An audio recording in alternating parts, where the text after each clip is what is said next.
If you have really tight hip flexors and tight quads, it's going to pull you forward into an anterior pelvic tilt.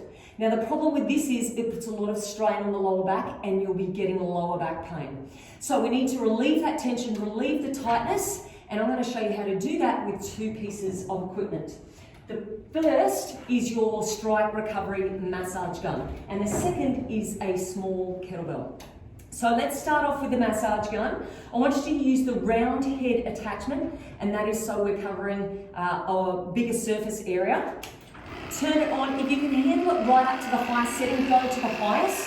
Starting from your hip and making your way all the way down towards your knee.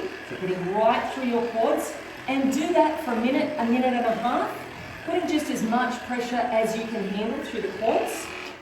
Now that same leg that we just worked through, we're going to get through the hip flexor on that side as well. The kettlebell handle is going to go in just to the inside of your hip, where your hip flexors are. So out to the side, knee comes out, turn the kettlebell on the side, position it just in from the hip bone and put as much weight as you possibly can. And just a couple of deep breaths, you should be able to feel that releasing. Hold that for 30 seconds to a minute. Then we're going to repeat that on the same side. Going back with the trigger point gun up to a minute again, and then holding that kettlebell handle into the hip flexors. That is going to release the tension, release the tightness, and bring you back to good alignment.